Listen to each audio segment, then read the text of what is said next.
Hello, everyone. It's Michael Jacob with Unleashing Yeah. Intuition Secrets. We got Juan savin with us once again. He has a lot to share, as he always does, and we're going to jump in. Juan, thanks for joining me. Hey, good to see you there, bro. Excellent. So you've Well, you've been on a little tear lately. So what do you have to offer for us? well, I mean, I've been, this last weekend. I don't know if you heard about it or not. I had a bunch of folks in to Vegas that are running for Secretary of State in various states, and we had a kind of a summit and had some just fantastic folks that showed up. There was about 40 of us, and we had a really interesting meeting. It was outstanding, and getting ready to go back at these states where the mischief has occurred in how they conduct the votes. And sometimes the Secretary of State is such a key position.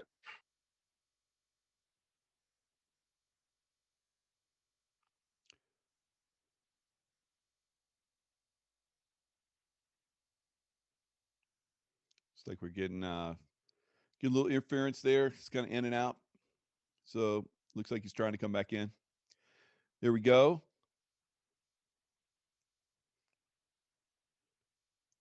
I got a visual on you. No sound yet.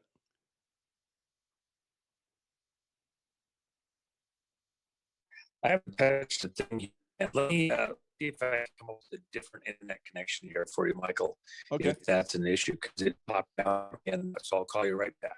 All right. Sounds good. All right. Bye. Bye-bye. What the issue was.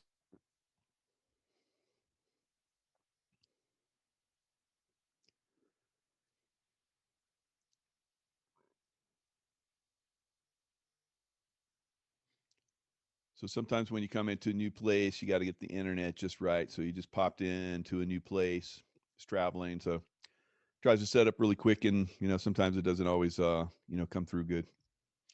That's right. I'll be back. So popping out, popping back in. He's a traveling man. See, he's got his boots on. You guys got your boots on? I almost put my boots on today just to have fun with it. The shit kickers. And because we need some shit kicking going on right now, don't we? Oh yeah. So I think in the future that as we start to expose more things, because the exposure I believe is happening on a level that's unprecedented right now, and having guys like Juan with his background, because for me, being 24 years in the SEAL teams at highest level, SEAL Team 6 and combat action, and then going into the CIA for 11 years and going to combat zones all over the place. It was kind of having been a operator, someone that's actually, doing the missions, and then being on the other side and putting the operations together that the guys would go do. That was really cool. So I got a bigger picture of it, and I was able to, add a lot to that. And I think because of that, there was a lot of baddies that went down when I was in the CIA. Having a little piece, of that action and being part of that was outstanding. So when I have, Juan on as a guest, I have some deep knowledge of a lot of stuff. Juan is layered deeper and deeper and deeper. It's I don't have access to what he has access to, but every time he comes in on a show, he shares unprecedented amounts of information. So hopefully we can get it back. Not then, we'll try and reschedule this for another time. So maybe he's getting another internet, maybe break out another computer. I have this on occasion where I'll come in and I'll set up a computer and it won't even work.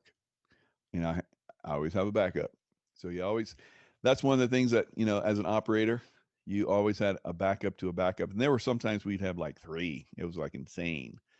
3 levels of communication because we had to have that, when you're dealing with, crypto, basically your all your communications are encrypted. It's quite hard to get some of this stuff to operate. And it looks like he's coming back in. Hopefully, we can get the show going. All right, sir. He's connecting to the audio, so hopefully we can make it happen. There we go. We got you on audio again. All right. There we That's go. much How's that? clearer. Yeah, that's better. All right. Yeah. That's worth the wait. Thought I had it on the Wi-Fi, and I didn't, and so I rocketed in. I thought it just automatically went onto it. It didn't. But I guess I've been gone too long. Excellent. I was just thinking about it. Maybe the next time you have the show, I'll have my boots on, and we'll just kind of make that the theme. So we'll have everybody else have their boots on. That's watching the show. Well, I was looking down on Reno when I flew over it about an hour and a half ago, and I was thinking, gosh, I got to drop in on you, and we'll have to do a show together. In fact, Joey Gilbert, the attorney there, has got some something great going on out there on the 15th. And unfortunately, I'm going to be preoccupied down in Texas on something. I'm doing a private showing of the Sound of Freedom with Jim Caviezel. He and I are going down there, and very good. We're doing that. We're locking in the money that we need for the marketing side of the movie. Sweet. Yeah, so we can do a fall release. So, but somewhere in here, I'll darken your door up there, and we'll go see if we can find a good steak somewhere.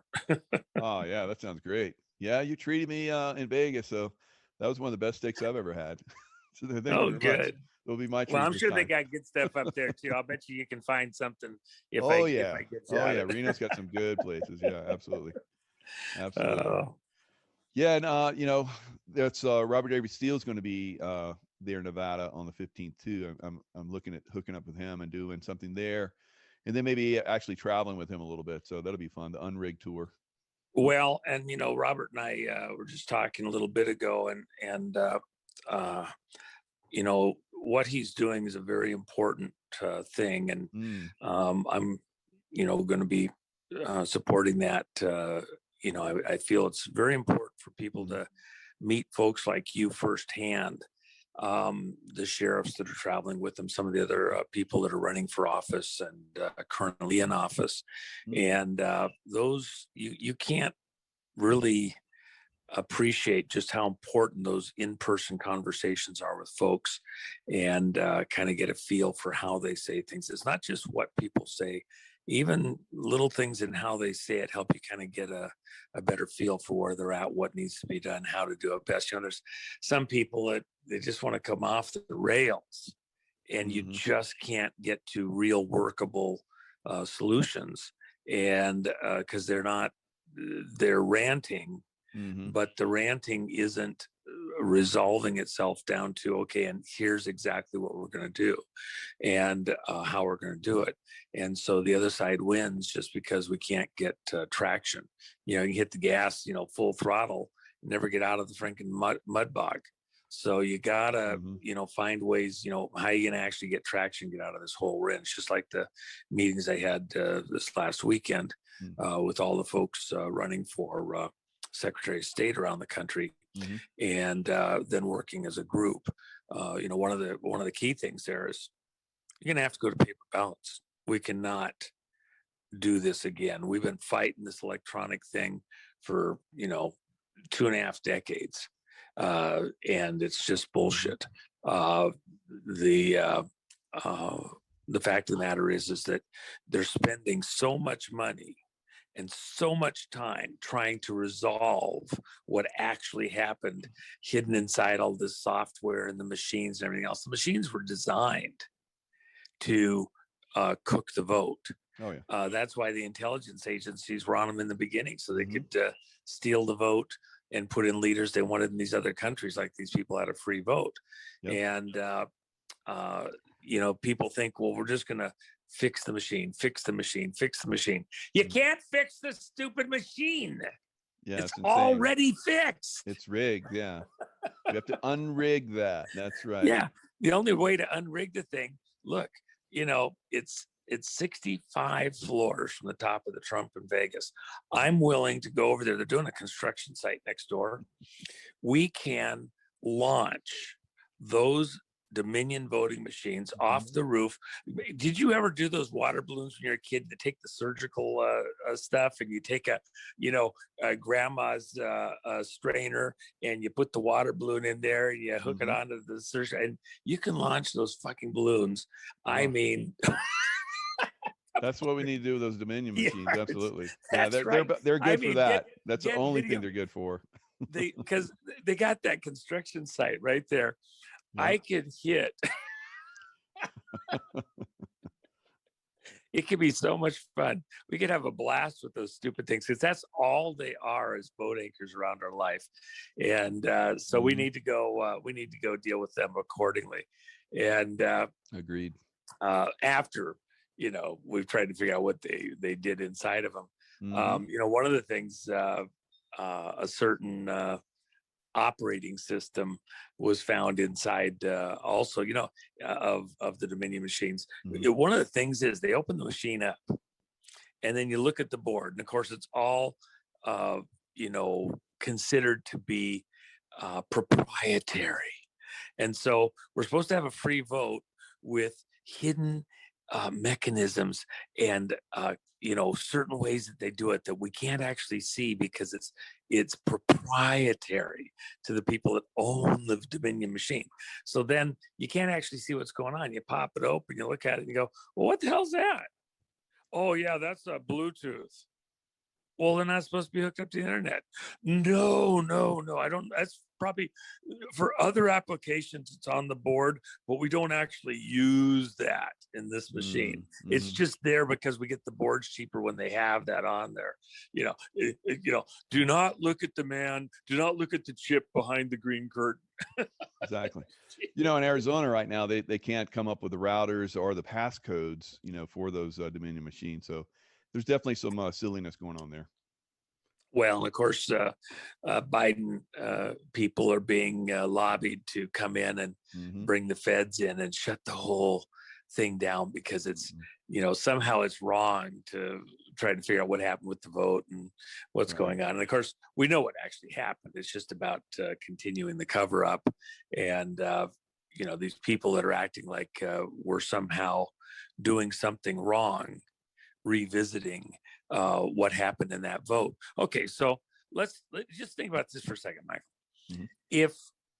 Even if we said, no, we're not going to turn anything around from 2020, but with all the concern of what happened and back and forth, and even having to do the recount and everything else, let me ask you this. Wouldn't it make sense, now that the vote's over and it's done and Biden is president, wouldn't it make kind of sense, if there's people that are concerned, that we go in forensically and just prove beyond any doubt, nope, it was all fair, and let's rip those fucking machines apart, every last part and piece. Let's just lay them all out on a great big table. We get the picnic table out there, and we'll just get all the stuff out there, and all these genius computer guys can look at it and go, hey, what's that? I'm just surprised they haven't burned all that stuff, like that movie, The Last Emperor, where he asked the monks that were in charge of his little forbidden city there, what can I see the books for the last 1,000 years? And they burned the temple. So I'm surprised they haven't burned this stuff. I'm glad they haven't. Somebody's keeping a good eye on it, so that hopefully it continues. Well, I mean, that's part of the whole point. If the feds come in, they're going to confiscate all this stuff. One of the things I think I might have mentioned it even on your show or somewhere out there, down in Arkansas, when we were complaining at outer space about what was going on with the drug running out of South America coming in through the South there, and the Memphis Mafia was running all that stuff with CIA supervision. Stuff like MENA, which for all that MENA is this one place there, you don't realize that you just look right on down the runway and keep looking, and out in the distance, you know what that is? That's the largest military base in the continental U.S. Oh, yeah. Oh, it's in Oklahoma. It's not in Arkansas. Yeah, but it's right there. So who's not paying attention to the flights? The guys are communicating on these aircraft coming in like it's not being seen by the military right there, monitoring everything in the airspace. Bullshit. Anyway, so they called the Senate Banking Committee, I believe it was at the time, because they have a lot of leverage. There's a lot going on there. And so they subpoenaed and wanted all the hard copy materials from all the various investigations that were going on. You had IRS down there, you had DEA, you had all the local policing agencies and state agencies. You had the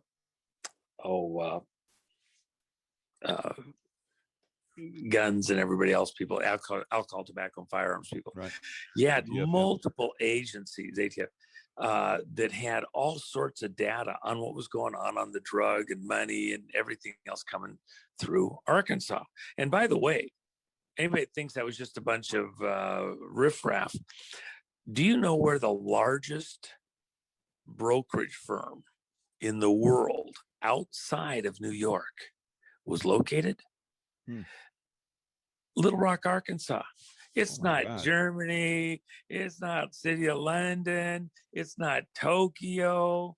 It's Little Rock, Arkansas. Yeah, the largest off Wall Street brokerage firm in the world. Incredible. Yeah, and we got guys there that are it all goes back to ADFA, Arkansas Development Finance Authority, and all the various similar finance authorities in the various states. And the money laundering, that was the black bag money that was going on for a lot of the mischief that's going on even today with all the payoffs and these political operations related to the drugs related to these three-letter agencies and their bullshit, not just here in the U.S., but around the world. MI6, worst of the worst, Mossad, etc. So coming back full circle, the Senate Banking Oversight Committee wanted to have hearings on all of what was going on down there when we're during Whitewater and we're looking at who's been up to what mischief. So they subpoenaed all the original hard copy evidence. Well, when you testify, you have to have the original hard copy material so that you can testify from original stuff, your notes and things like that, the records that you generated. And so all the various investigators at all the various federal and state agencies and county agencies were required to turn in all their original notes and material. The tail numbers on all the aircraft that were running the drugs for all the big companies, names that you would recognize instantly, and the players that were involved here. Very big players. I don't feel like getting a lawsuit this week, so I won't mention them because they were never convicted. But But someday they're going to be exposed. It's soon coming. Well, I've said it before. It's out there if you want to go find it. But they'd be very whiny and damage their advertising campaign.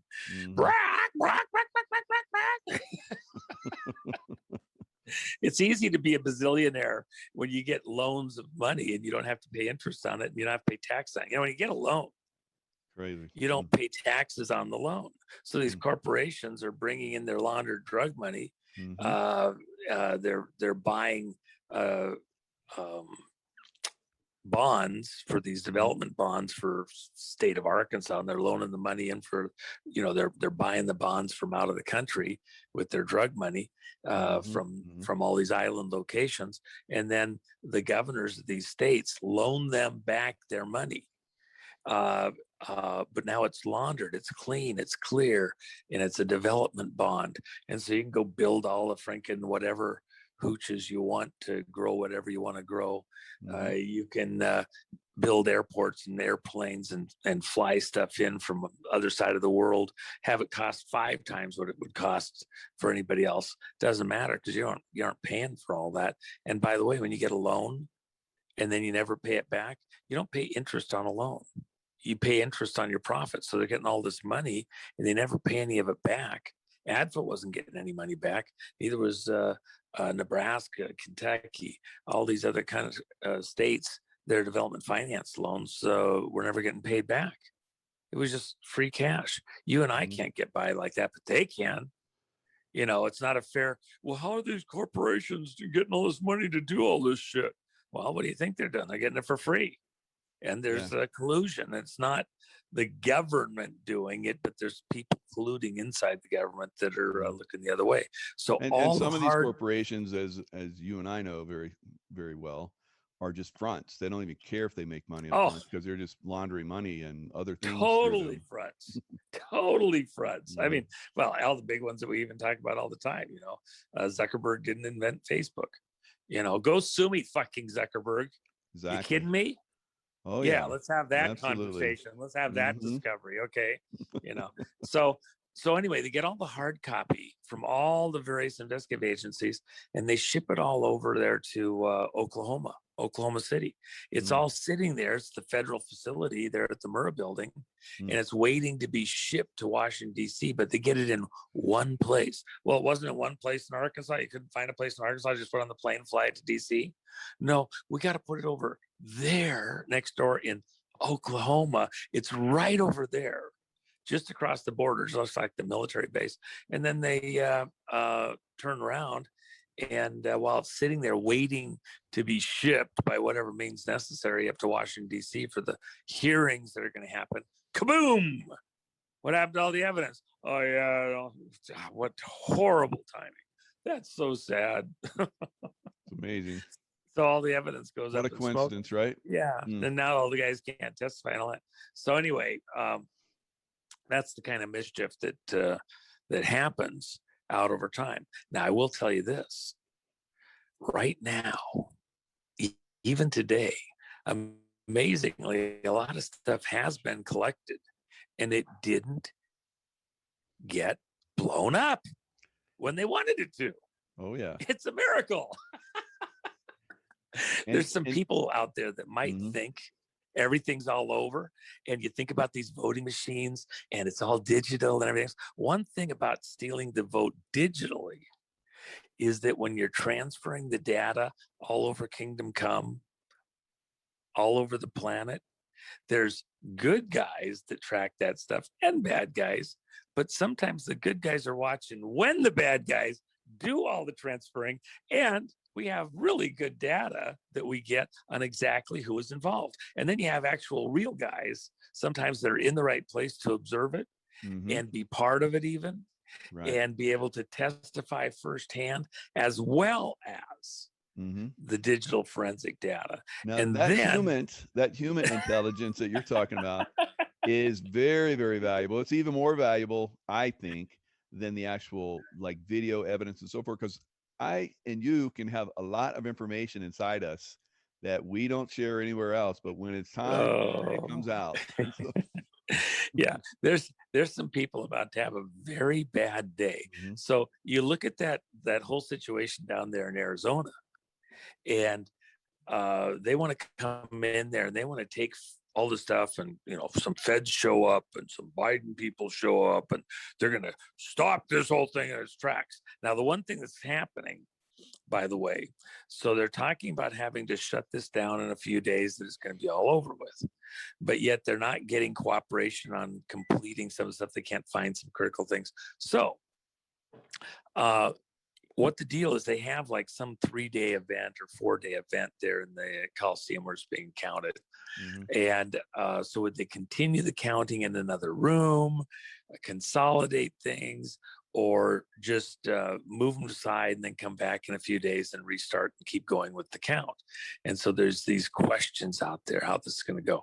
The drama isn't over. It actually is supposed to be originally in the original contract, as I recall, it was 60 days or something, Mm. which based on when they started the count mid-April would amazingly, with the pause of a few days, potentially end up being just about the 21st or so of June, which is the longest day in the year. Mm. Dark to light. Interesting. So we're having a little bit of fun out here. And by the way, as far as guys, Pat Byrne and I got a chance to spend some time together over the weekend, and he this whole situation where he was involved in his part where they were trying to do this setup on the Russia investigation and find all the ways that President Trump, when he was still candidate Trump, was somehow colluding with the Russians in this Maria Butina situation. This very nice gal, very pro Americans, U.S., was in this very difficult catch-22 situation. And, Pat's written about it, talked about it pretty extensively, but there's still stuff that has not been made public. And the reality is, I think Pat's about to have some fun exposing some of these people. You know what's about to happen and what's been happening? Have you noticed how over and over, just like I said, over the last couple of months, it's like Biden goes out somewhere in public, like gonna go get on to an aircraft that he's going somewhere on, and he gets on the aircraft and flies somewhere, and everybody points out, "Hey, I don't think he's got his pants on." What are you talking about? It's not Air Force One. They're pantsing him right there in plain sight. It's not Air Force One. He's the president of the United States. Well, he might be president of Congress as far as Congress is concerned. He might be president as far as the courts are concerned. But somebody over where the military decides to make designations of aircraft in the air, somebody isn't pushing the right button. Somebody isn't punching in the right letters. Isn't that Air Force One? No. Remember when Biden showed up for the inauguration that nobody could go to? Okay. He flew in on a private aircraft. Think about this. The other day, he's climbing on the plane, and I saw one of these spoofs. It was hysterical, where he's tripping up the stairs. He trips. Somebody had done a spoof. He tripped like 3 or 4 times. And so he has Trump out in the golf course. He's hitting the ball. It goes wailing out there. It's Biden on the head. It was so funny. I laughed. That one. That was a good one. Oh my gosh, that was funny. And then Biden would get back up and he'd go up another step or two and he'd trip, and going into the airplane. So the guy can't walk up the stairs. Okay, well, he's a little challenged, whatever. That's fine. But then, just a few days later, Biden is again climbing up. They should put him on a freaking forklift thing, with like a pallet on it and a hand rail around it, and just lift him up to the side of the plane, right? No, Mr. President, just stand right here. We'll take care of it. So what do? And they actually have like 2 Marine guards, one on each side, just to hold him steady so he won't trip while he's being lifted up to the top of the plane, keep the chain, across, like one of the kiddie rides at Disney or something. But anyway, he's going over to get on the aircraft, not Air Force One. He's going, he could be getting onto a Sopwith Camel. He could be going hang gliding. He could be freaking kite surfing behind the boat. It would be Air Force One if he was the president as far as the military was concerned. But he's going up the steps, but this time to show how strong and resilient he is and how tough he is. You think, because we got to compete. Biden, he's out there riding bareback on lions, through the jungle, throwing spears at the natives back, catching their spears and throwing them back at them, So we got to show our president's just as tough as the commies, okay? So Biden is carrying his own suitcase and his own umbrella up the stairs to get into the aircraft. Did you see that? That's just right after he couldn't climb up the stairs normally. Now he's got to carry his own suitcase umbrella to show us how strong and tough he is. Yeah, I used to love those videos of Putin, riding bareback, like, he's like hunting, and he's out in the boats and everything. And then after a while, Obama had to start hitting him because they were like, making fun of Obama. And now Biden can't keep up either. Well, the thing is that those are not normal protocols. One of the ones I mentioned the other day too on a couple of shows, when he went to go out to his car, to the Beast, and so he's walking out there, and here's this guy. He's not even wearing decent Florsheim shoes, let alone a nice bit and polished black leather shoe, which is normal. This guy's supposed to be his Secret Service security detail. So he's walking along in his brown Walmart loafers, all scuffed up. And they're walking out to the Beast. Now, the protocol is, part of the reason, like with the suitcase and the umbrella, it's not just that you don't want the president to look like he's, the salesman for Watkins, products or something. Hi, would you like to buy some vanilla? Here's a brush. Would you like to buy one of those? You don't want the president looking like that. He's got all the world leaders are watching. So, he doesn't carry his own bag onto the plane. Mm-mm. They don't have a luggage compartment. I check my luggage at the Franken thing when I'm going on the plane normally. So he's got to carry his own luggage. And what about the umbrella? You've never seen like a Marine Guard or Secret Service holding the umbrella? Part of the reason for that is it's a safety issue. In case of an attack, in case of an event, they don't want the president encumbered. They want him to be able to rapidly, smoothly get to a safe location. So he's walking out to the Beast. And the door on the Beast is closed. There's no guy on the door. The guy that's running the front passenger seat is usually the guy there at the door. His whole entire job is to make sure that the door is open long before the president gets there. And then once the president's inside, the door is closed properly. And by the way, if you remember, like when Reagan was shot, the door's open. The guys are all right there. They pick the president up, like a duffel bag and throw him in the car and land on top of him to make sure he's protected from any bullets flying in the air. The door has to be open. Seconds count. If the president's standing there waiting for him to get the door open, fumbling while the bullets are flying, you might get hit 3 more times, 10 times. If somebody's got an automatic while you're fumbling with the door. Biden's walking out there. Nobody's at the door. Nobody's got the door open. He's with the guy with the Franken Walmart scuffed up shoes, brown, walking out to the car, waiting for somebody to get the door open. Okay. Hello. Nobody that's in the industry has ever seen anything like it. And by the way, governments around the world, if the president has a sniffle and he's rubbing his nose for a second, there's 10 analysts looking at every angle. Does he have a flu? Does he have a cold? Does he have COVID? Does he got cancer? Is he dying? Is there something in the air? What's going on? They're trying to figure out why the president had a sniffle. And is it going to affect some policy? Is it going to affect what's going on in the world somehow?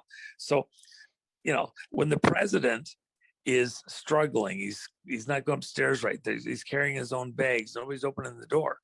Governments around the world, militaries, intelligence agencies, analysts are all trying to figure out what in the world is going on here in America. Yeah. And who's really in charge. Now, you've probably heard it too. So I'm not speaking out of school completely, but there's been a bit of scuttlebutt about, and it's been pretty widely discussed. So we'll just discuss it for a second. What the fuck just happened over at the Pentagon a few weeks ago? I heard about that. Yeah. So, and then, there's a few variations on the story. And so let's just talk hypothetically for a minute, because we want to stay in the hypothetical zone. Absolutely. If there's some pushback back and forth within the military ranks, in the general staff or in the flag officers, general staff being generals. Yep. Okay. Flag officers being admirals and, high-ranking officers in both locations. Because, if you're a general or an admiral, you've got a loyal crew that tends to go with you. And if guys don't like the guy they're with, they're looking for a way to, get to somebody else's staff. So tend to have people that are loyal to you that build around you. So if you have guys going one way or the other, they usually follow in their chain of command. And so the question is there some division there within the general staff or the flag officers? And these types of stories are getting a little more frequent. Now, as I've explained to your audience and other audiences, what's part of what's going on here? The Congress certified, and of course you remember famously how we had people, shutting down their subscription to Michael because Juan said that Biden was going to be president. You remember that? Oh my gosh, they freaking just about stripped a gear. And I said, Biden's gonna be president. Okay. And, get over it, get a clue. So yes, Congress certified Biden's president. The courts agreed. A crooked Congress says Biden's president. They don't want to look at the vote, see no evil, hear no evil, say no evil. The courts, nope, we're not going to look at this stuff. Not because they looked at the data. This is where people are mistaken. Because they didn't want to see it. They said there's no standing. They said, now these states, they can't go with Texas because they don't have standing, doesn't allow for it. Through all these legal maneuvers, the case never actually gets heard on the merits of the vote fraud or the deception, this digital Pearl Harbor. An attack on America by another means, another method, digitally. Instead of with nuclear weapons, you take control of the country by taking control of its government with your Manchurian candidates.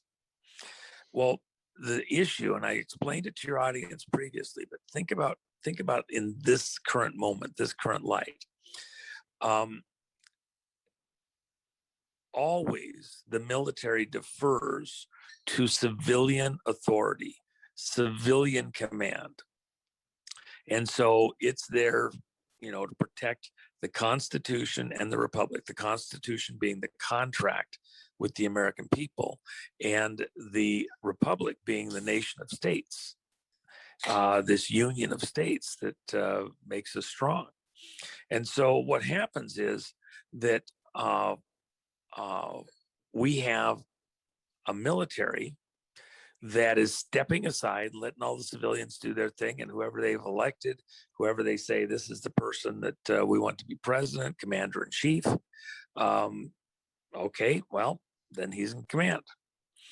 The problem is, what people have failed to grasp is that the military does not act. Their protocols are not to act while the civilian government is supposed to be acting, unless something bad happens, like they're not, maybe under command. It's a Manchurian candidate situation, a captured situation somehow. So as long as the Congress and the courts had options to look at the vote and call something in if something wasn't going right, the military is just standing by.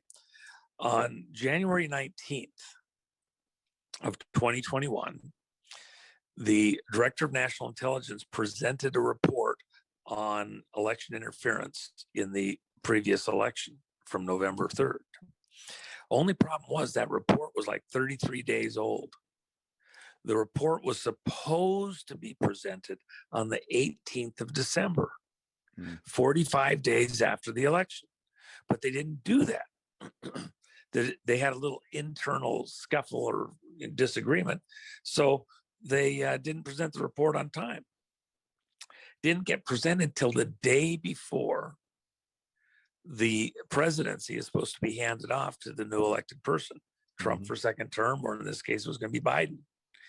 And then you have less than 24 hours for Congress or the courts to look at what's there, say, well, looks like there could have been some interference, some fraud, some scamming, and slow it down, pause, or do something. Instead, it was full steam ahead. Now, the military has no investigative angle to come in and do anything related to the vote up to that moment in time. Mm-hmm. Then what happened was when they swore Biden in, a crooked Congress and the courts swore Biden in as the president and said, now hand over the authorities for the operation of the military and the nuclear keys to Biden. The military went, hold on. Is there a problem here? Because we also are privy to the report. It says there was foreign interference. We have all this stuff that's going on. And oh, by the way, I think we'll just hold tight for a minute because something doesn't seem right. And so, we're not going to pick up Biden with a military aircraft. He can come in on, one loan to him from one of his benefactors.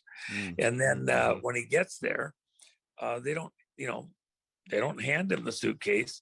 All he gets is some Toys R Us colored plastic keys. Okay. Yeah, how you doing? Okay. And then I push button. Okay. Yeah. So what you've been watching is the military has not, at the highest levels in a certain strata, not all of the military, but where it counts, at the very highest levels. Remember, Cheyenne Mountain, NORAD, Strategic Air Command are still locked up tight as a drum. Wow. Our Trident defenses locked up tight as a drum. The reality is that what we're really seeing here is we're seeing a situation where there is some kind of a disagreement within the military on whether or not we should hand over the keys to Biden.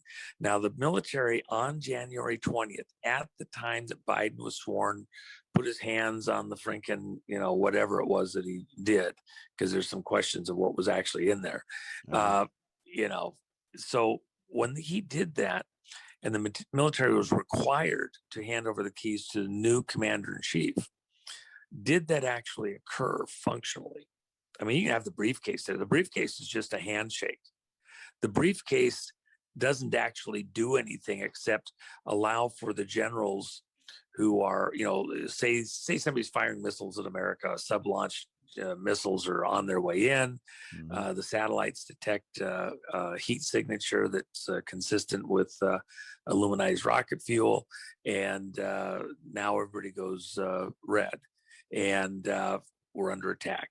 So fairly instantaneously, somebody's communicating with the briefcase and they're giving advisories. This is what we believe is going on. Here's what's at risk. Here's where it's pointed.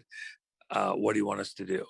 And by the way, during the Clinton administration changed the rules and said, well, we'll absorb a first strike.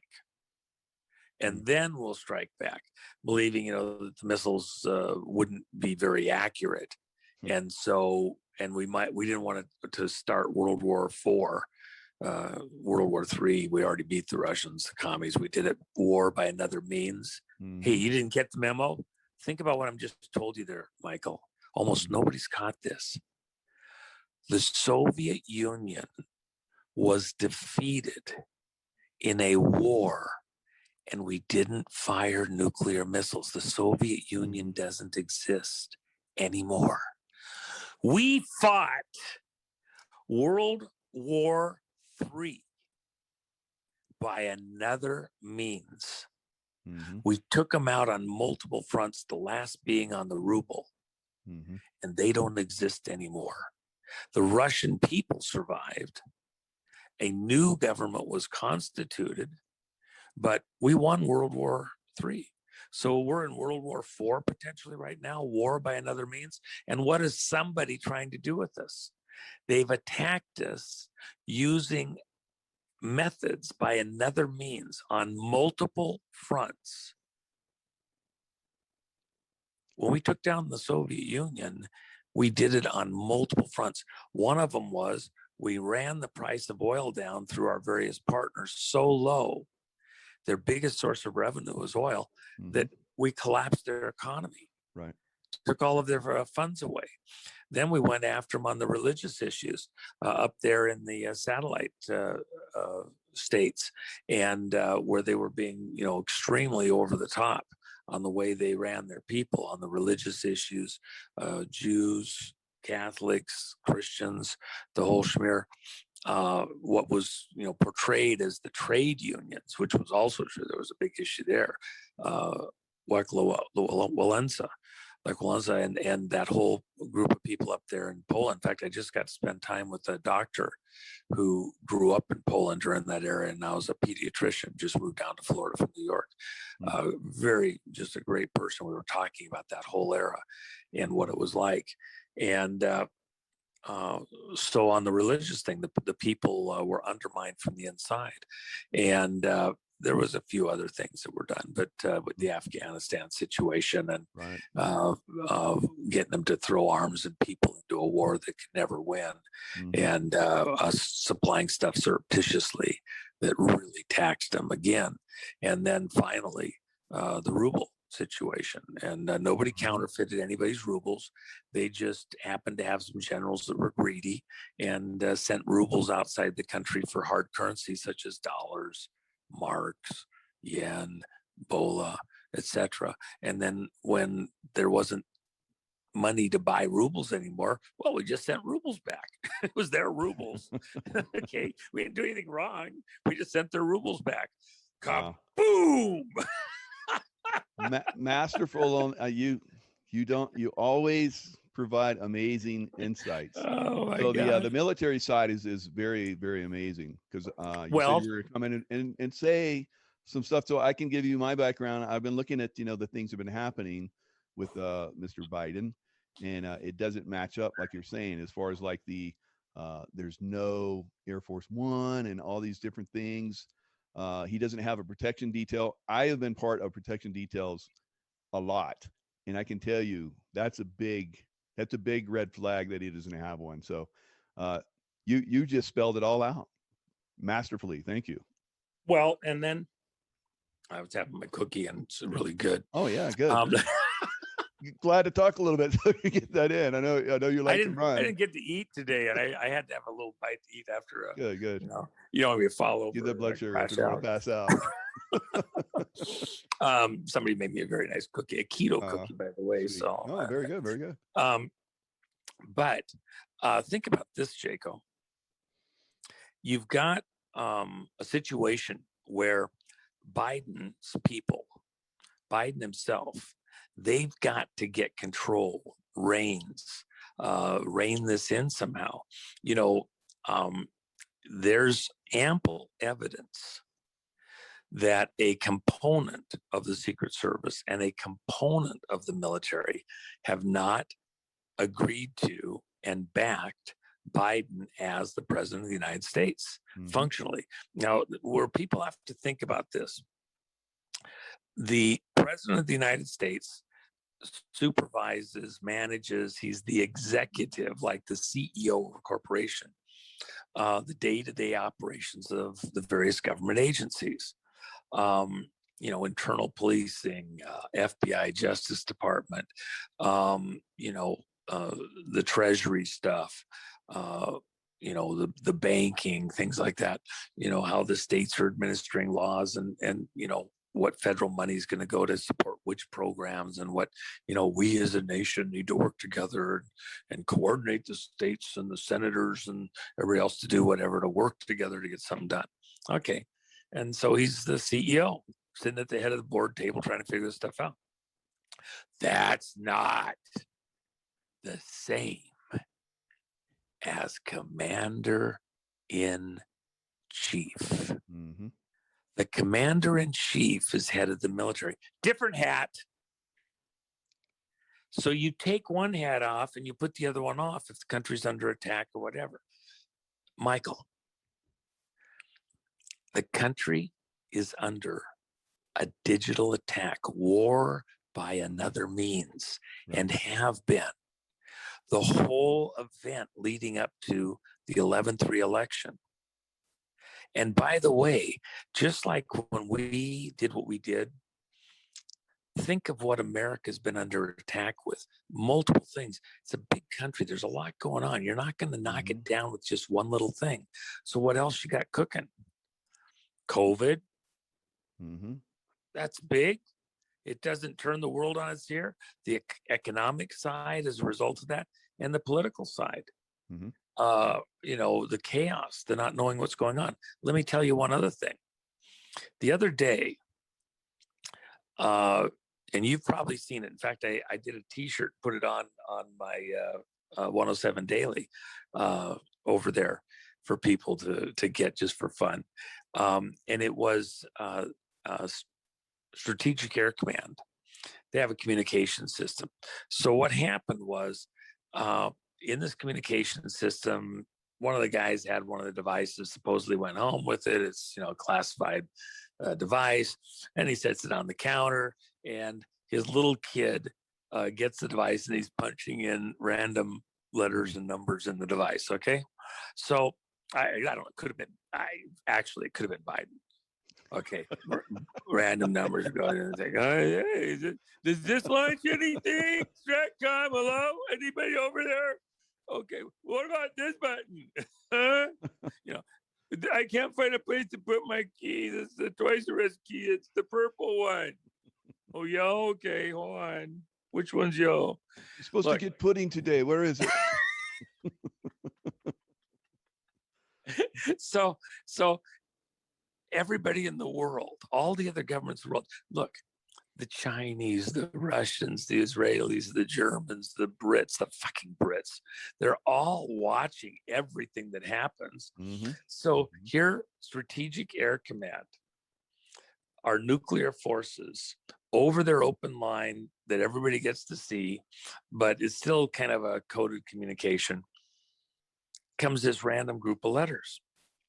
So some of the people watching this go, whoa, what's that all about? So they take the group of letters and they put it into these decoding tools, like somebody accidentally put an encoded message out over the open line. So they have these, Toys R Us decoding tools that come up with the most obvious likely answer. And the first answer that comes out of the decoding tool, Q acquitted.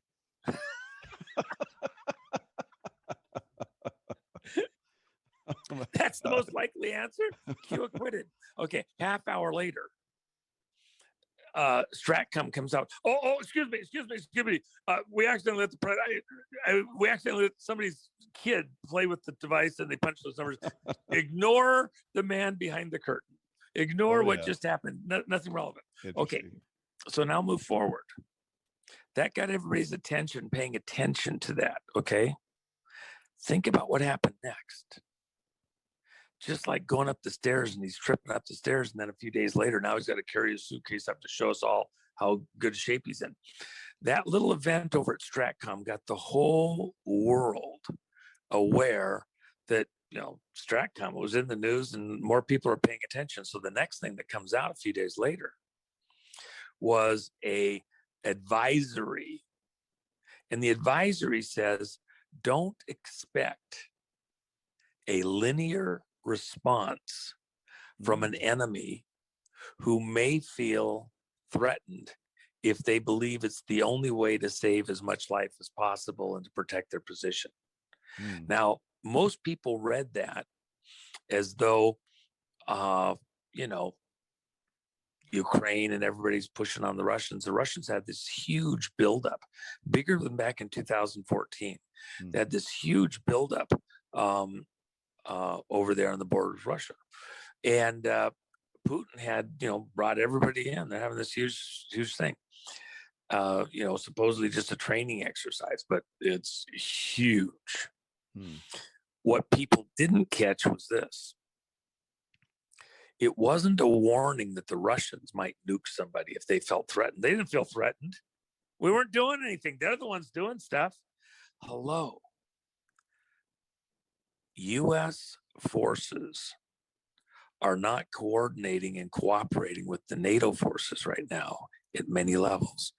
And there's this sense in various governments around the world, including over there with Putin, that maybe we aren't paying close enough attention. Maybe we're in a little turmoil, a little disarray here, because our general staff and flag officers might have a little bit of confusion going on, and there's no president. We might be a headless creature here.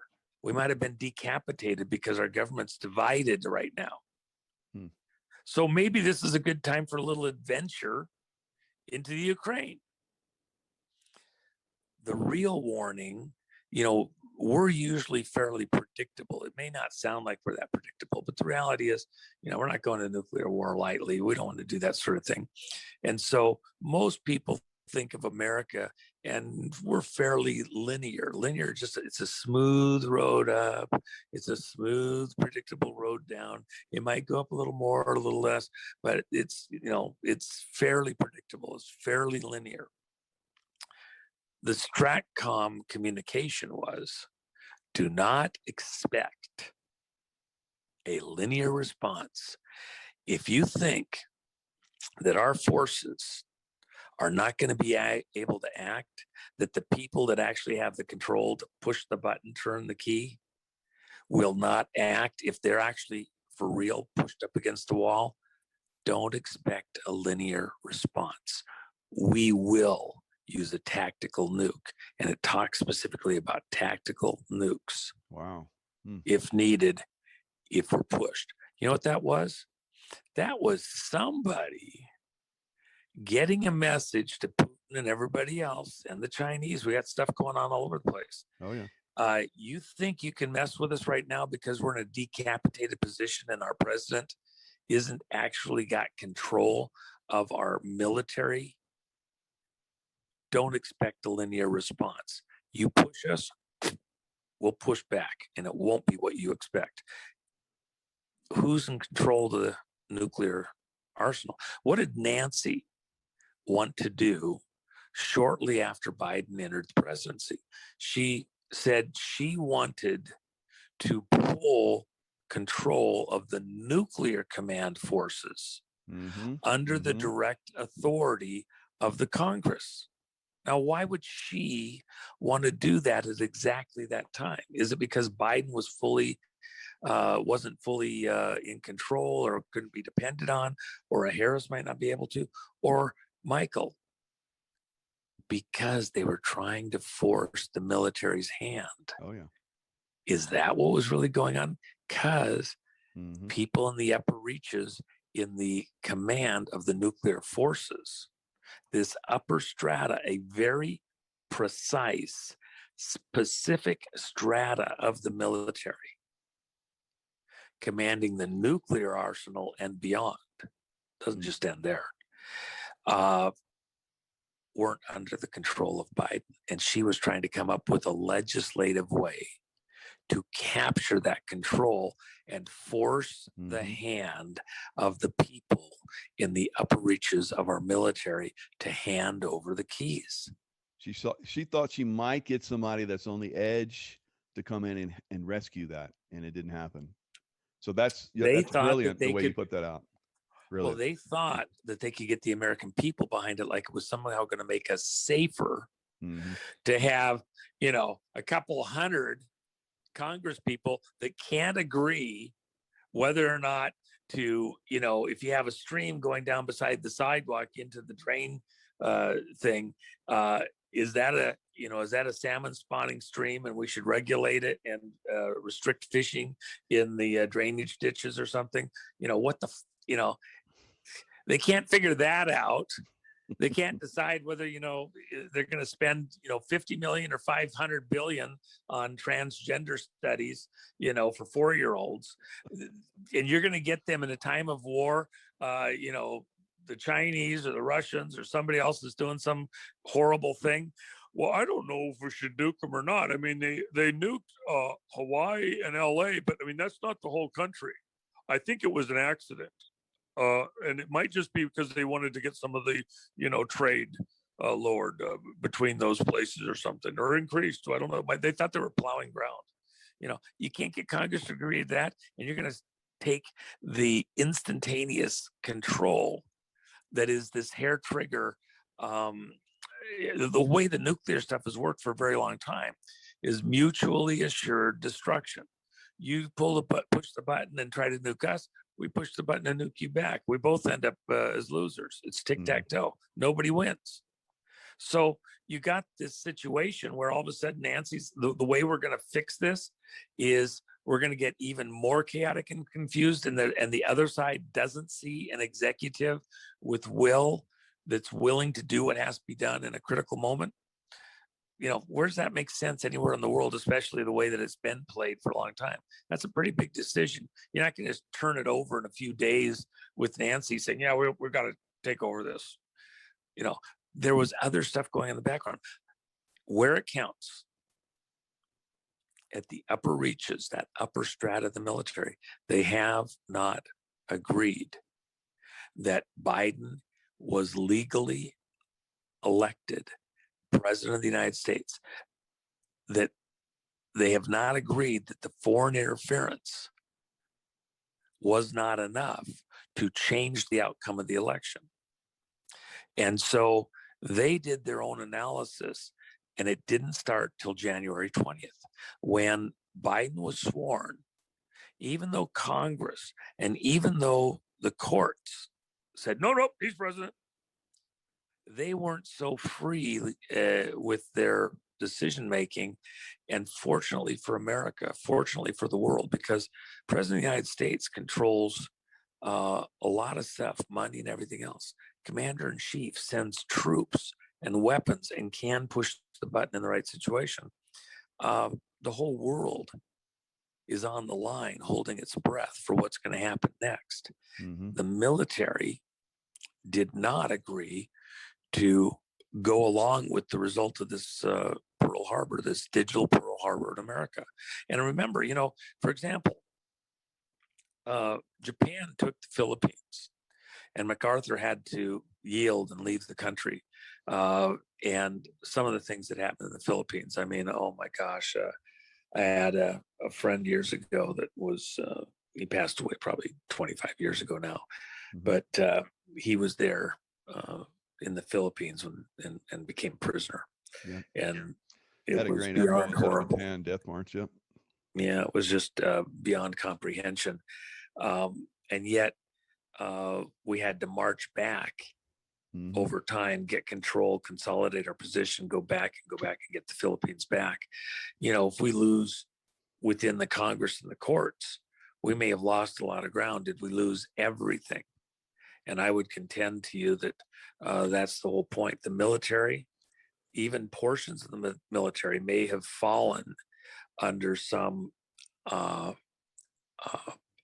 convoluted, captured vote system, this digital Pearl Harbor against America, this war by another means.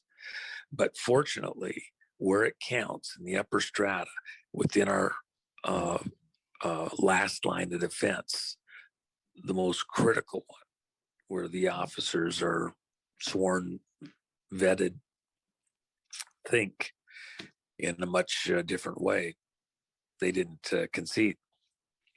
And so what's happening now is that pushback is now starting to come back. Okay, you lost the Philippines. Well, it's not permanent. We're going back yet. You lost some portion of America. Well, it may not be as permanent as they'd like to say. They're screaming bloody murder. Watch what's going on over there in Maricopa County.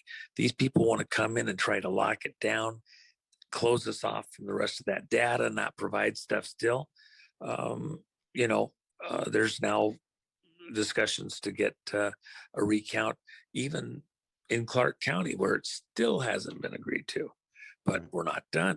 So how long does that march take? What's going to go on in the meantime? What revelations from insiders and digital data actually can still come to bear?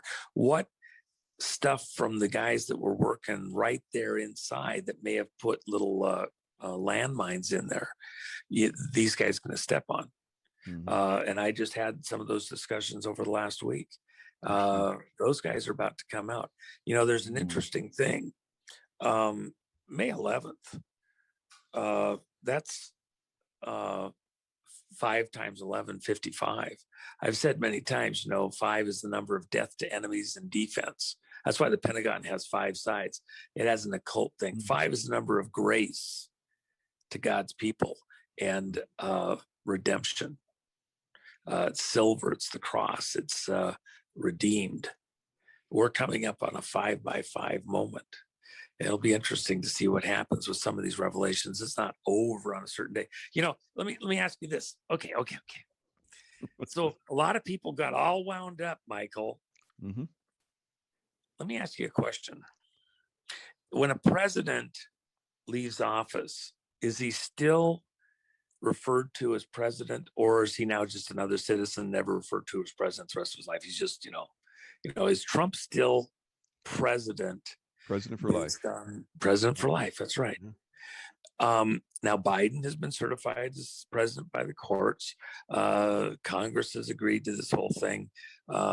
So you got a president there, but you really have 2 presidents. It's just one is functionally over the corporation, the Fed side, the whatever. Mm-hmm. But if the military hasn't handed off, that's a different hat. That's commander in chief. So my question is Biden, while the courts and the Congress can say, he is commander in chief. He is commander in chief. He is. Look, he's got the keys. Pull the keys out. Biden, pull the keys out of your pocket now. Look at these. These are the Toys R Us keys we gave. Toys R Us keys, yep.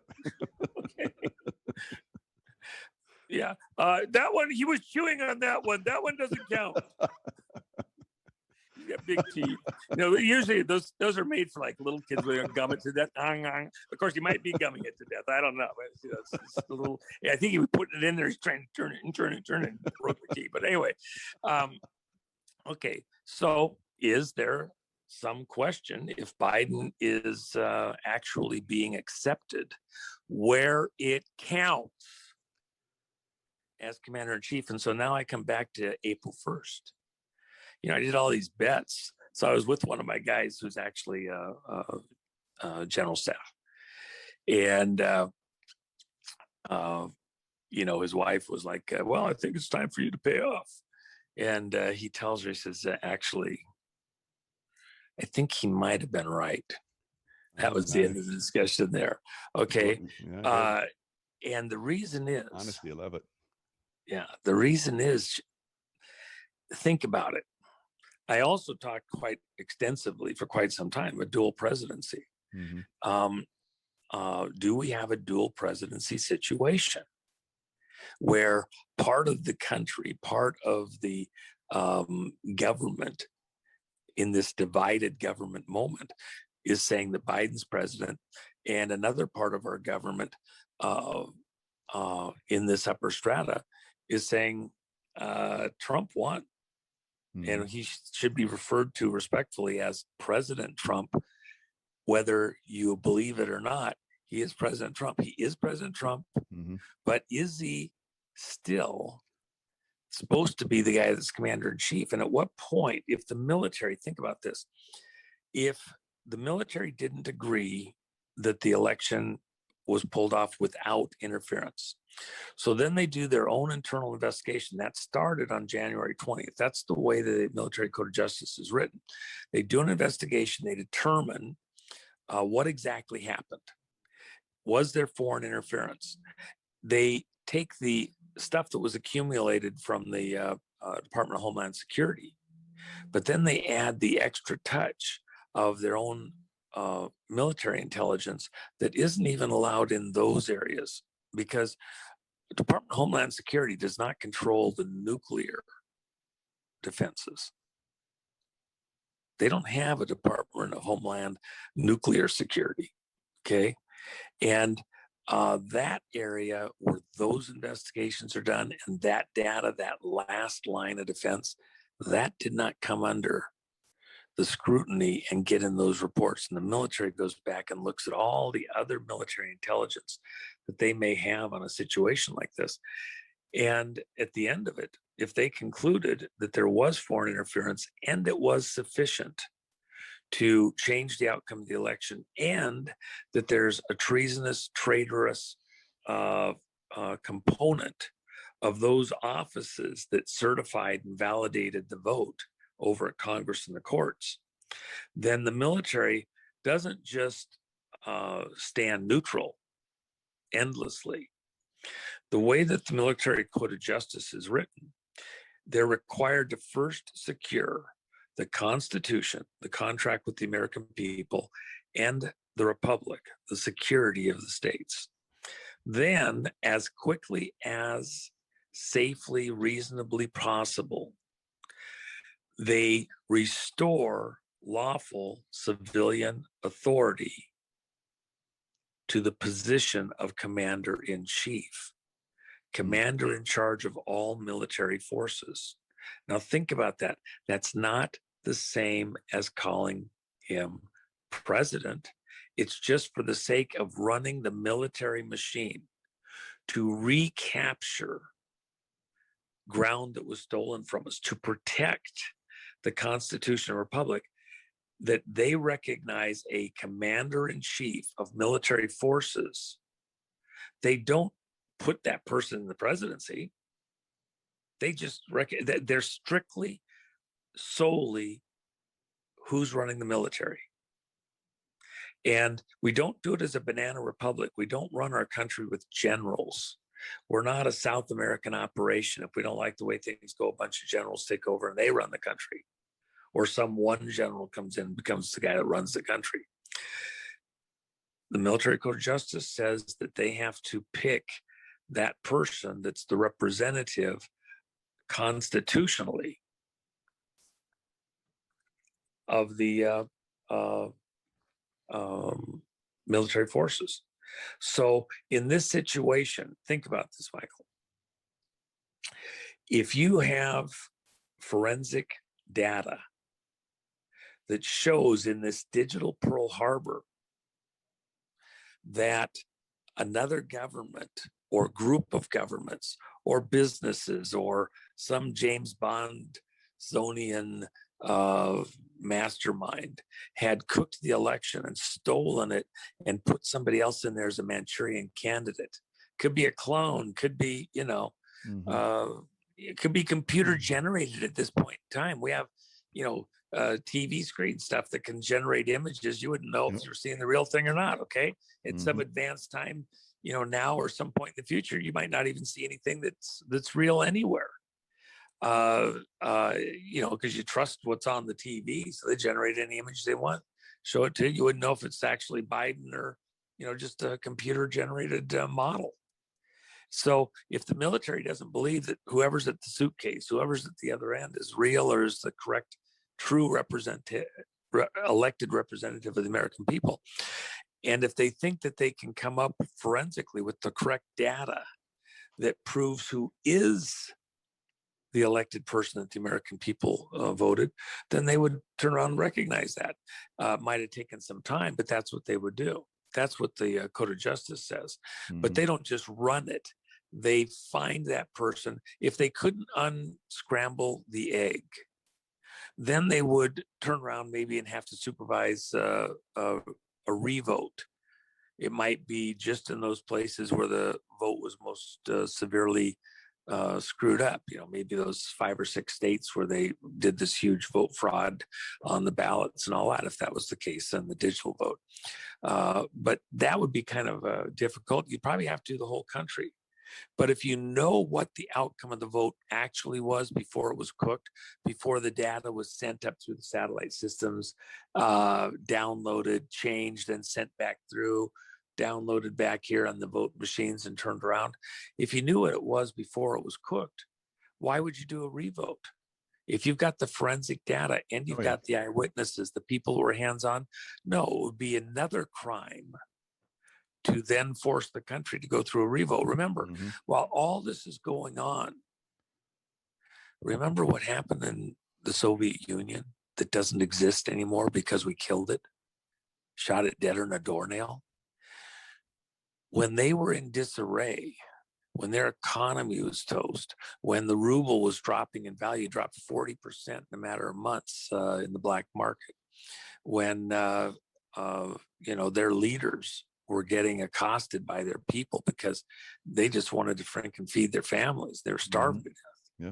And their industry wouldn't work. They couldn't build a toaster because you couldn't find the toaster cord. Oh, it's on a train going to Turkey, for a few rubles for some mobsters. If America is convoluted, while you have that disarray, what happened back in the Bolshevik Revolution in the first place in the Soviet Union? The country went into some level of chaos, and when it came out the other side, it wasn't the good guys that people thought they were getting to get rid of the czar.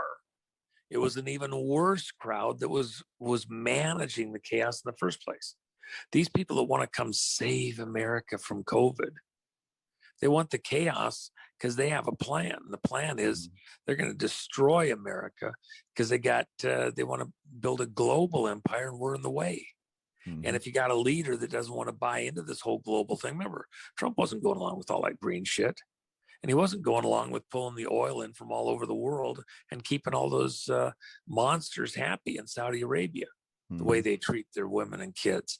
The slave owners in Qatar, that are buying and selling little kids. The people that are running the slave markets in Tripoli after Hillary laughed because Gaddafi, we saw he died. Okay, so then we opened up the slave bazaars in Tripoli again.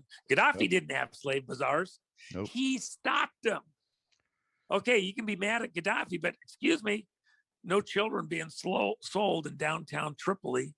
They are now. They are now. They are now.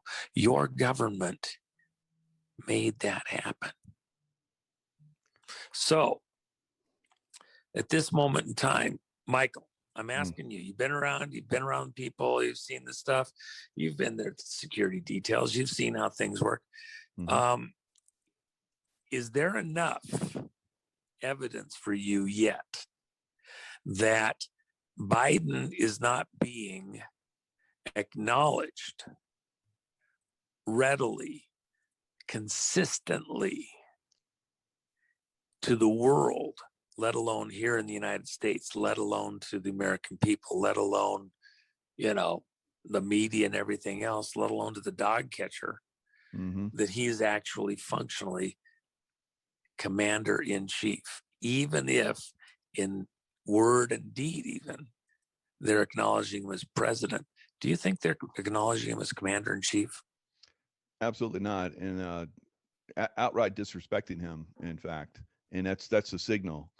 So I've been trying, I've masterfully done Juan again. I've been trying to put this out in a way that I can. But on our little break where you're getting your video back up line, I talked about how I know things on a very deep level, from 35 years of background, being an operator and being on the other side, actually putting an operation together in the intel side and so forth. Stuff on a far, far deeper level, and it just absolutely blows me away, because with that deeper level of knowledge, you're able to present something like this masterfully. So outstandingly done. Well, let me ask you this. So if we're in a situation where a faction of the military has not relinquished the ground to him as commander-in-chief, and I got these huge bets out there. I'm I might have to use part of my car money to pay off all these bets. I might have to sell one of the Bentleys or something. So let me ask you this: I gotta, you think I need to sell one of the Bentley convertibles? Should I start paying off these bets, or do you think I might actually be found to have been exactly right? That, first of all, President Trump is still President Trump. He will be President Trump as long as he lives. When he's gone, we will remember him always as President Trump, no matter what Nancy or any of the other fucked up mental cases of following her and the rest of them think. He's president of the United States. And by the way, they never impeached him, except functionally, he wasn't impeached where he's taken out of office. They did their little scam, and but it was based on lying evidence. So screw them all. So then the second question is, come April 1st, I said it on your show. Mm-hmm. Anybody that voted for the Democratic candidate and that later became Biden, I said this for over a year before the election. Right. In my bets, I said President Trump will still be president come April 1st. Well, he's still a president. And Biden, anybody that voted for Biden would be the fool. Now, I will yield ground and say that functionally, he wasn't recognized as president currently by Congress and the courts. But here's the sticky wicket. On some specific date, just prior to April 1st, did a section of the military, as a result of their investigation, which wasn't going to take years, took a specific period of time. And at the conclusion of that period of certain number of weeks, did 45 at the proper 45 point, get read in on what exactly happened. And then we defer to you. And what's the sequence?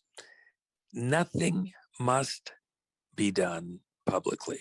There's no requirement that if the military determines that a Manchurian candidate has been placed in position of authority or something's happened in the government, when they decide who the lawful commander-in-chief, the person who is the elected representative of the American people, when they decide who that actually is, and they advise that person and read them in and swear them in as commander-in-chief, recognizing their authority as commander-in-chief, is there any requirement that the public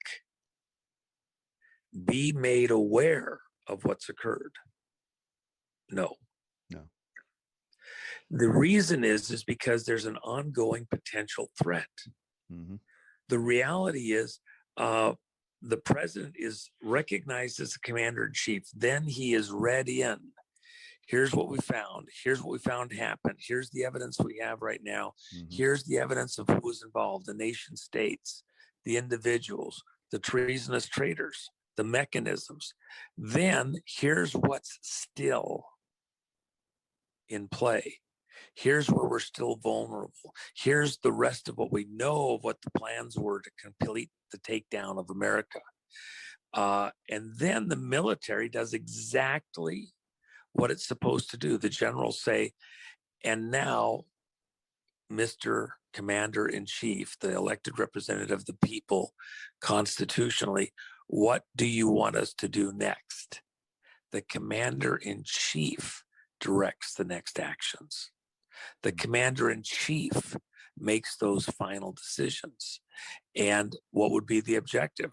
Continuing to protect the Constitution, the contract between the American people and their government, and the Republic, the nation of states. And then once you've protected America, you got to keep the economy going. You can't crash the economy. You'll kill millions. Mm-hmm. You don't know what the other threats are. You know, Jacob, do you remember over in Los Angeles on Wilshire Boulevard? Oh, yeah. February 2nd, 2018, I believe it was. We had military helicopters came in, guys, special forces rappel out of the helicopters on top of a building, and then they go inside, blow concussion grenades. Fortunately, a couple of the windows were open, let some of the pressure out so it didn't, blow anybody's eardrums out. Mm-hmm. And then blow the windows out. Technically, they went glass everywhere. And then they took out two. They're really a nest bag. They're like a popcorn, Jiffy Pop popcorn bag. They're designed to help contain a small explosion. Mm-hmm. And even if it was a full-on large nuke, it would at least limit it a little bit. And we stretch this same material over all of our plants where we make the weapons to, if something happens, it lowers the radius where the material may get spread out and around. So they pulled out two nest bags, one with the radiological, one with the biological, put them in helicopters with their teams and went different directions. And then all of the troops that were there, they didn't close down the streets. They didn't tell anybody they were coming. They made no preparations in the area. You had guys out there having a freaking beer fest in their porch on their condo next door, and they're taking pictures with their cell phones. You got people in their cars down the street taking pictures with their cell phone. Why? Because it wasn't a training exercise. Oh no, but it was on the local news. It was a training exercise. They said so on Channel 5. Oh, really? Okay. Well, it wasn't. And you're an idiot. No activity of that type using military forces can be used in a civilian area like that, in a training thing, unless the president personally signs off on it. Remember, we lost a chopper. They're supposedly picking up Osama bin Laden.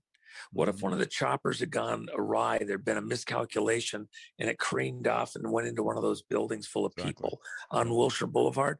You think Trump wouldn't have been ran out of office, instantly because of, why would you do that when you got training bases just for that purpose? That wasn't a training exercise. And by the way, at the same time that happened, where the real training exercise was at, that everybody had been told was a training exercise, that this was supposedly part of, over at Long Beach Harbor. What happened at the same time? We had one of the largest drug busts in world history. Wow. Right there while we're doing a training exercise. Okay, well, we had all our guys there, just like the Russians were doing a training exercise over there in Ukraine. By the way, when that Stratcom communication came out saying that don't expect a linear response, that was a warning to Putin and them commies, get your ass back. And within hours, they began withdrawing those troops, but quick. Don't let the screen door hit you on the ass on the way out.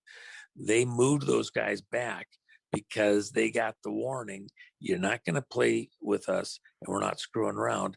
And why was that? Because the guys at the top were not going to be sitting on their hands while we yielded ground there, while we're taking care of problems here inside the country. Yep. We are not decapitated.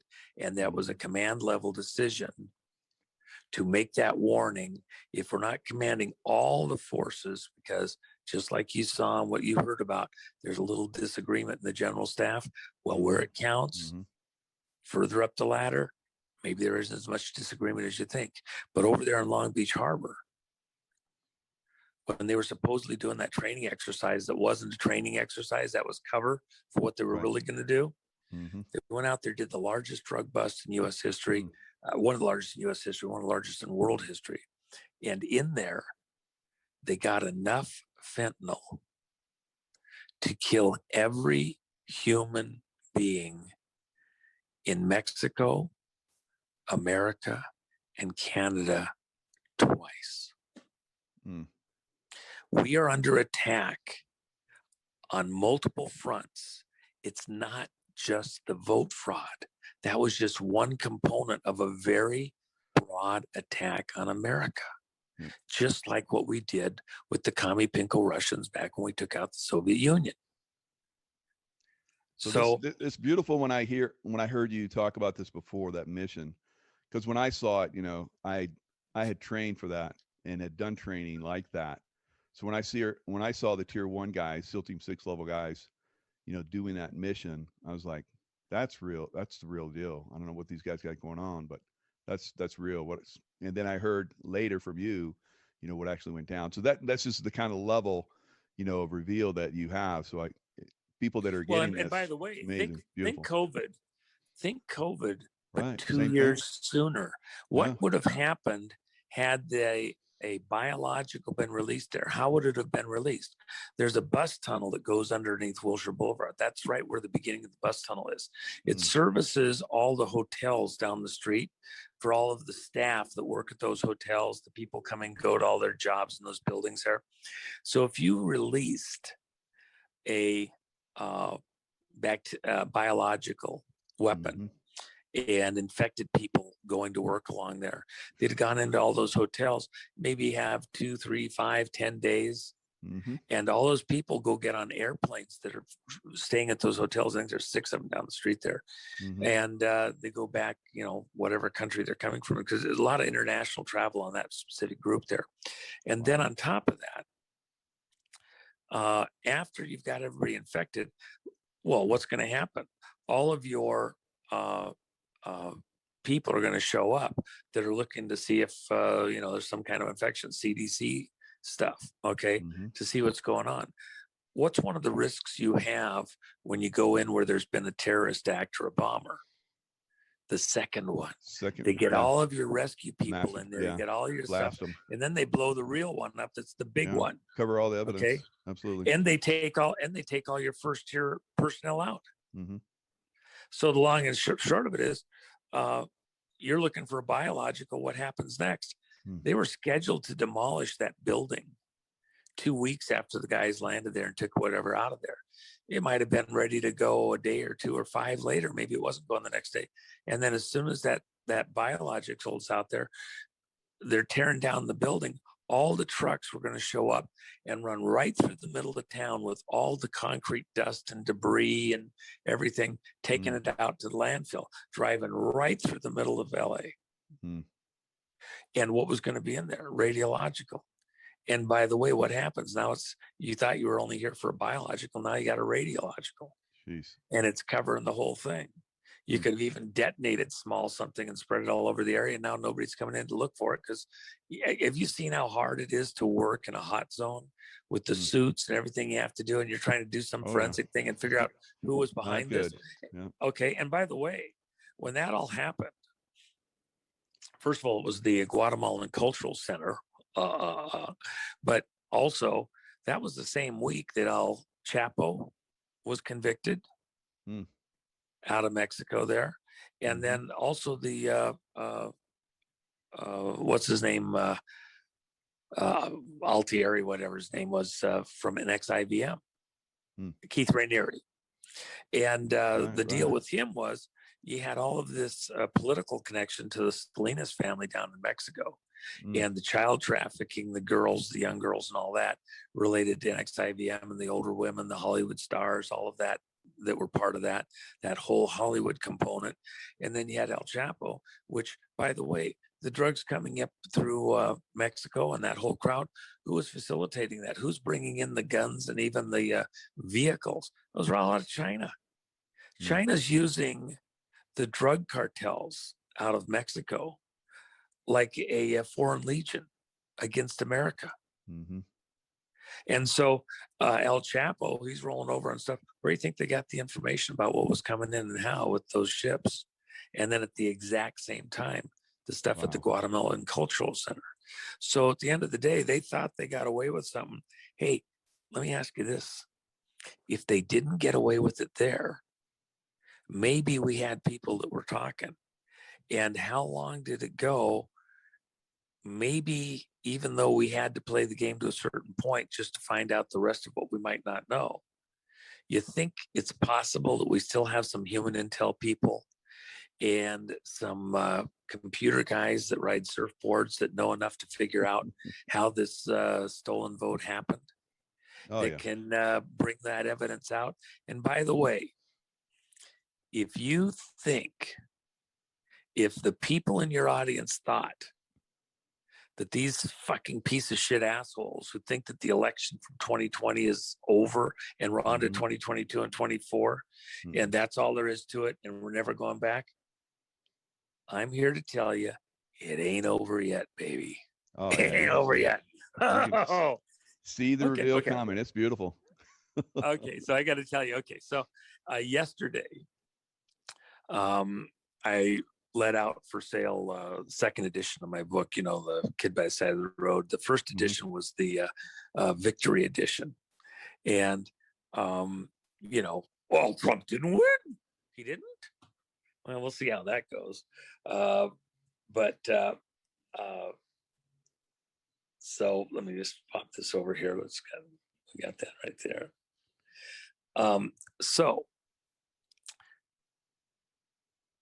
Okay, I see. That was you doing it, not me. So here's what the deal is. Yesterday, I put out my second edition, which is the same um, story information stuff that was in the first edition, but a few different pictures from some of the fun stuff, including the call makes for perfect day and some other stuff. But it's the inaugural edition. Now, how would I have the audacity to call the second edition of my book the inaugural edition? And the first edition had a picture of President Trump on the back. The second edition is kind of, you wonder what's going on, because the second edition has a picture of Melania on the back, and she is beautiful. And I'm glad you're showing it there. Here's the one thing that's kind of interesting. That dress that Melania is wearing, that's the dress she wore when she got off of Air Force One on January 20th, while President Trump, was still president, while she was still the first lady, because they didn't stay in Washington, D.C. for the Biden inauguration ceremony and watch no him turnover. present on the Bible, right? No They turnover. went to Mar-a-Lago. They didn't participate in that little charade. Mm-hmm.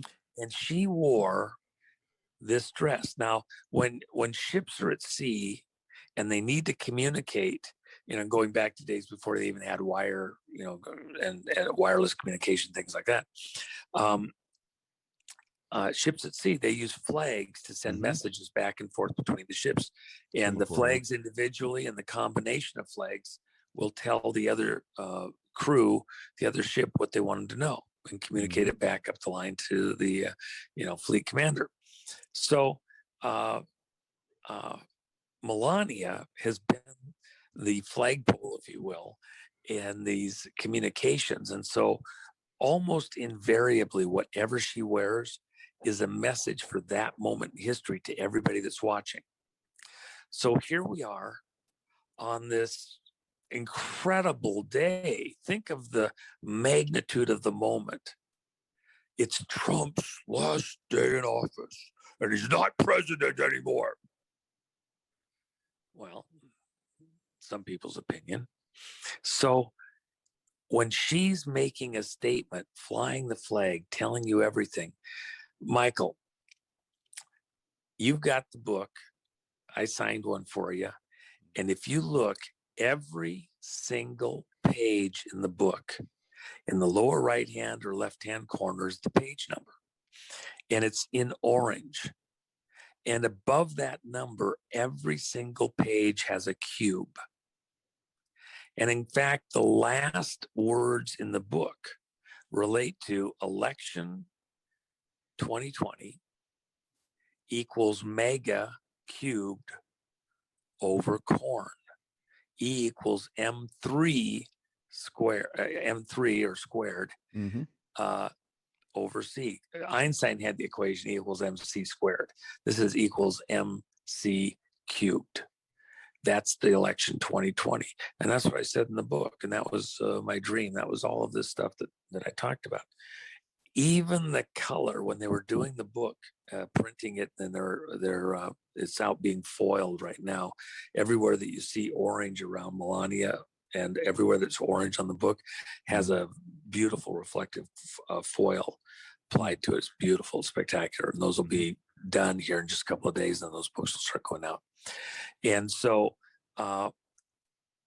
Melania, as the last public act, as the official FLOTUS with President Trump, climbs off the plane wearing that dress with the exact color cubes, shapes, over and over and over, saying exactly what I said in my whole book.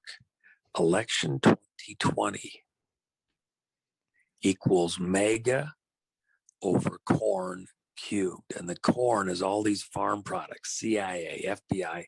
They have the farm where they train guys. And these people have been training and working against America.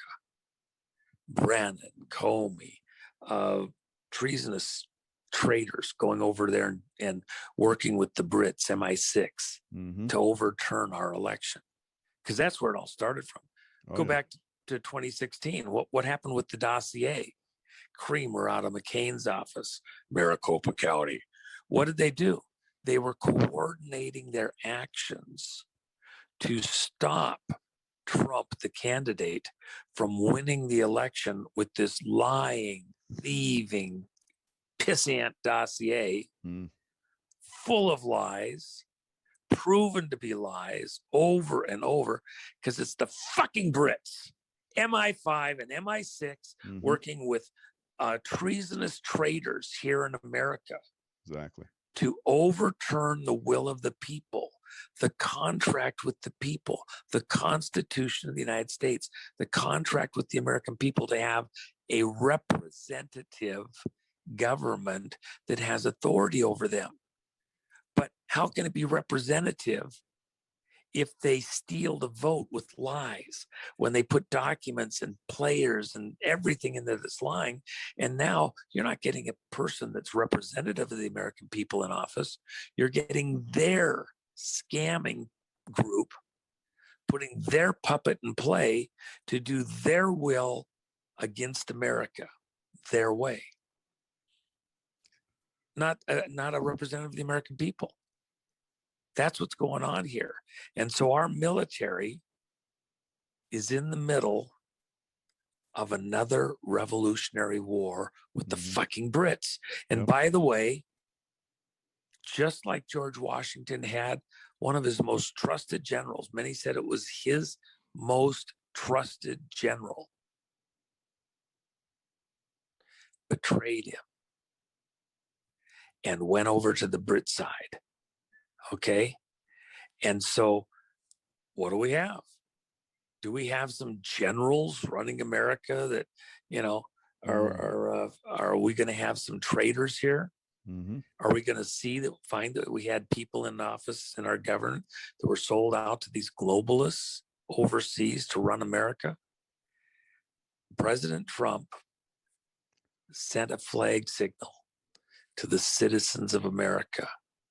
This isn't over. Election 2020 is still in play. Election 2020 equals mega cubed over corn.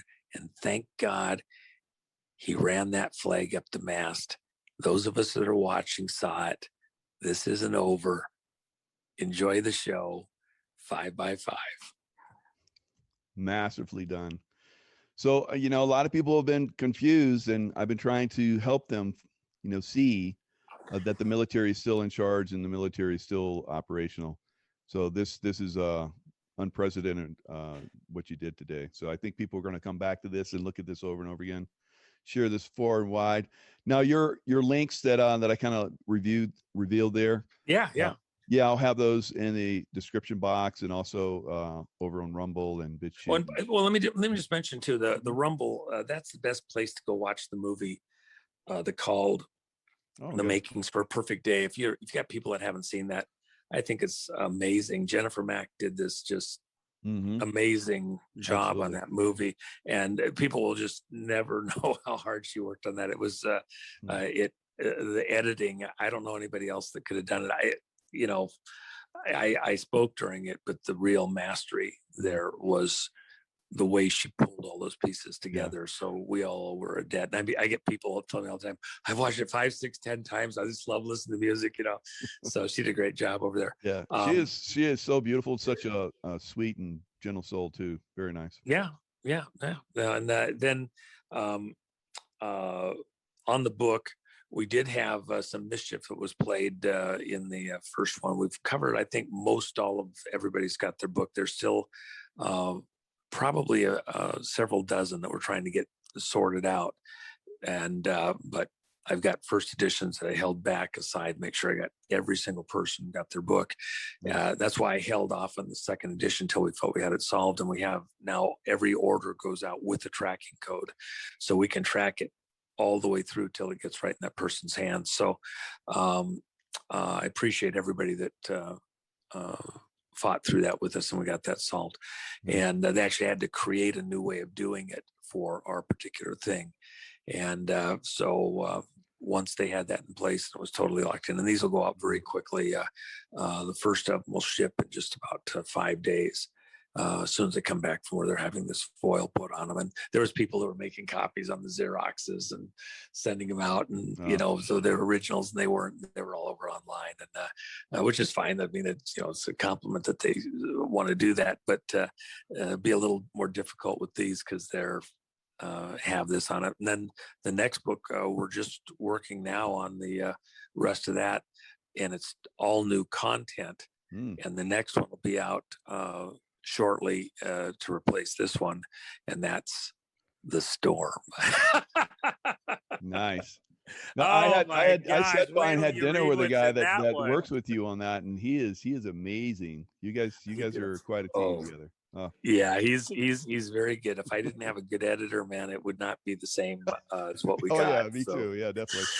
Yeah, he did amazing work. He was a real gift, literally from God, as far as I'm concerned. There's we're on a divine mission. You and I. That's one of the things people think this is all just us having fun or whatever. Look, the whole world's on the line here. Everything's at stake. In fact, I'm picking up Jim Caviezel here in a couple of days. Nice. And great man. We're in this last phase. We're trying to lock in our marketing money for the movie The Sound of Freedom that you came down to Vegas and watched with a lot of the other influencers. And I'm hoping to have that. No, that was it's an amazing movie. Yeah, absolutely.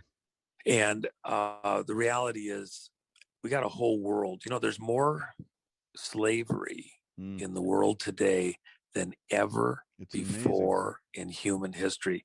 Now, part of that's because we have a bigger population, but there's this component that's just hard to get your mind around, that there's more slavery today than ever before in human history. But think about it. There in Libya, they weren't having slave bazaars for all the way from 1967 until just a few years ago in 2013.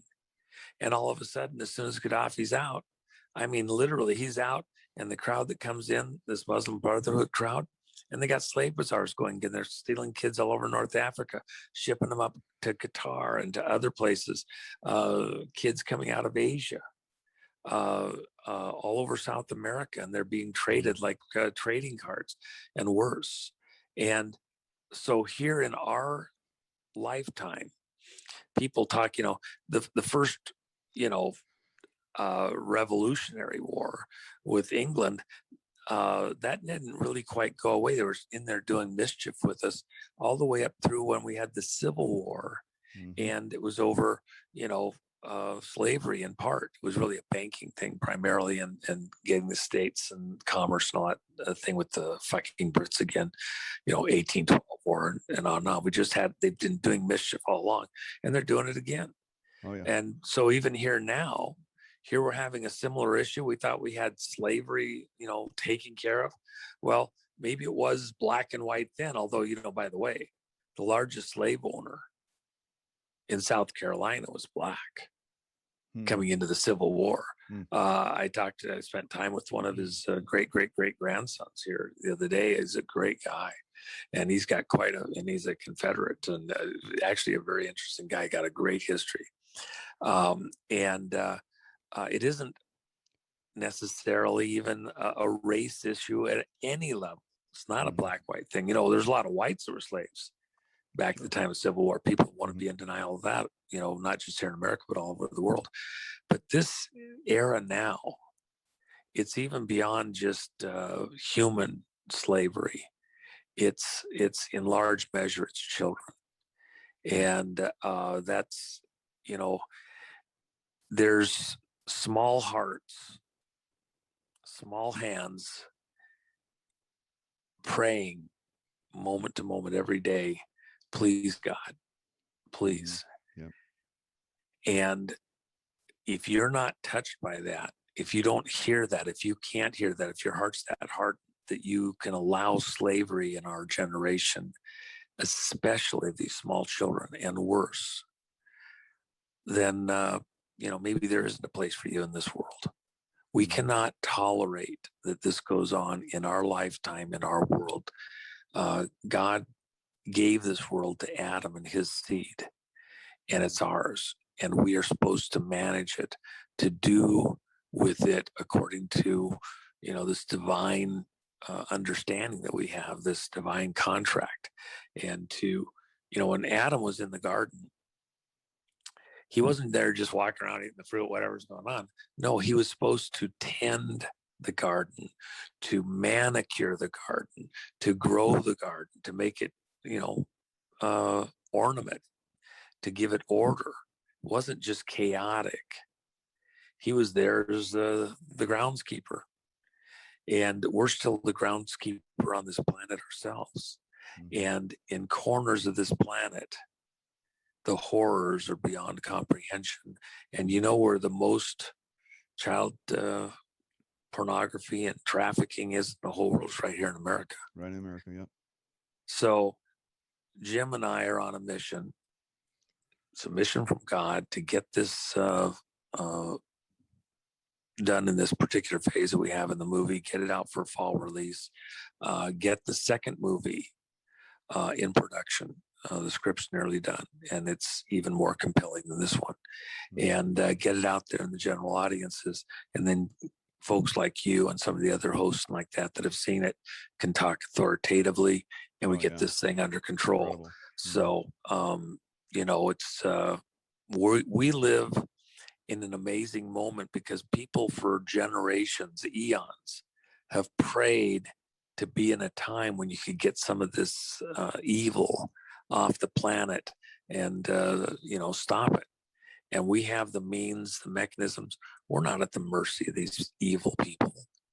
We're the ones with the power.